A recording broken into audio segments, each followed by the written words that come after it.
Bon, si c'est une question, je réponds et c'est la fin. J'ai entendu des gens s'improviser et ingénieurs pétrochimistes. Tout le monde arrivé, s'il vous plaît. Ah, c'est arrivé. Mais, je vais vous répondre, vous êtes mes frères et vous êtes mes soeurs. On dit, est-ce qu'il y a le pétrole au Togo? Le pétrole passe par le Togo, mais le Togo n'exploite pas le pétrole. Je vous parle en français facile. Parce que vous m'amenez à vous faire un cours rapide sur le gisement de pétrole. Ce qu'on appelle la nappe phréatique. Vous la connaissez? La nappe phréatique. Ça quitte Sierra Leone, Libéria. Et si vous regardez bien, on appelle quelque chose que nous avons étudié au CP2, Golfe du Guinée. Les pays sont, nous tous, CP2. Hein? À notre époque, nous à notre époque, parce que toi tu n'as pas fait CP2 que moi j'ai fait. C'est ça le problème. Toi tu as fait CP2 de, comment tu appelles ça? CP2 non, le nouveau. Alors que ce que moi j'ai eu là, c'est ça qui est devenu aujourd'hui professeur agrégé. CPE plus concours d'entrée en 6e. Voilà. Et quand j'ai fait ça, 1969, non, peut-être 12. Je dis quoi? Golfe du Guinée. Quand vous prenez les villes qui sont autour, vous verrez que nous sommes dans le trou. L'homme est dans le trou. C'est pour ça que quand il pleut, la mer monte. Hein, ça monte. Et ceux qui connaissent bien Cotonou, Cotonou est le coin le plus frappant de ce phénomène-là. Cotonou est complètement dans le trou. La nappe phréatique est en panne.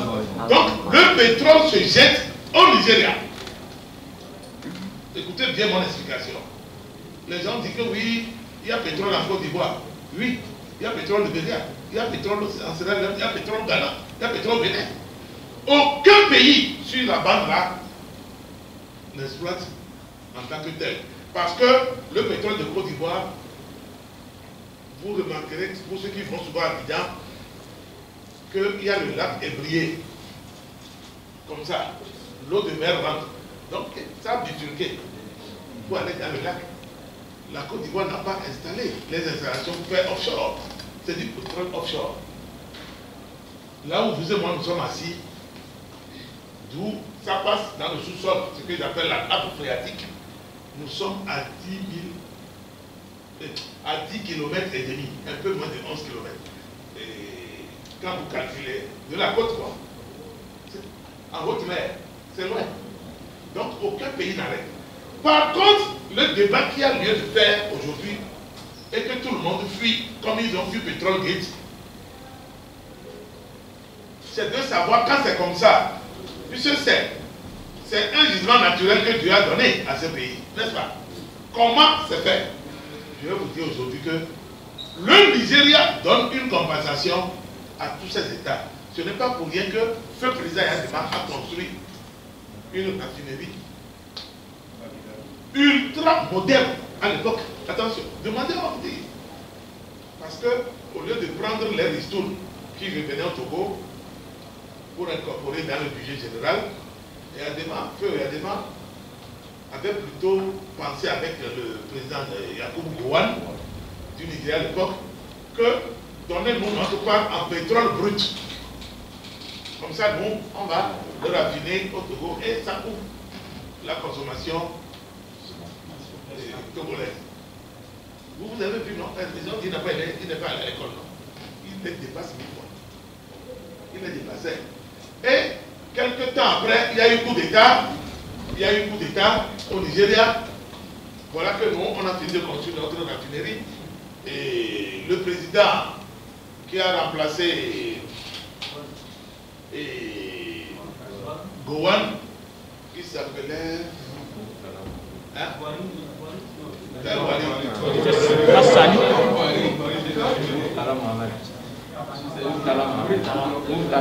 Il s'appelait Murtala.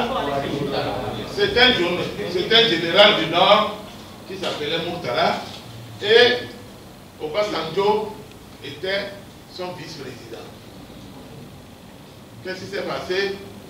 Lui, il disait que c'est dans 10 ans qu'il va commencer par revoir ces accords-là. Et tout, puisqu'il a déjà été pressé de renouer rapidement pour que la raffinerie renoue. Voilà. Ne soit pas un investissement à l'eau.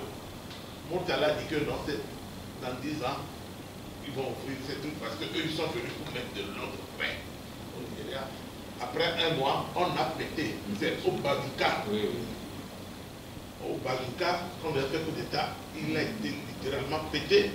Quand vous allez à Lagos, vous allez au Museum 7 à Ikeja. Vous allez voir la Merco blindée. Comment le Bazooka a percé la carcasse, voilà, pour tuer le gars. Et c'est comme ça que Obasanjo l'a remplacé au pouvoir avec comment ça s'est fait, comment ça s'est fait. Lui-même, un autre coup d'État, les Bouhari sont venus avec le colonel Dimka. Après, comment ça s'est fait? Mais il y avait des coups d'État là-bas presque tous les jours. C'est comme au Ghana. C'est comme au Ghana. Donc, c'est pour vous dire que le pétrole au Togo, il n'y en a pas. Il n'y en a pas. Ceux qui veulent qu'on leur fasse des procès pour faire notre blé pour nos cafés. Moi, je vous ai dit, orientez plutôt la chose ailleurs. Demandez quoi? L'argent que nous percevons, c'est la quoi? Est-ce que jusqu'alors, on perçoit un peu de mais quand j'ai parlé, vous n'avez pas compris? C'est quoi le problème, mes chers? Laisse-le. C'est pas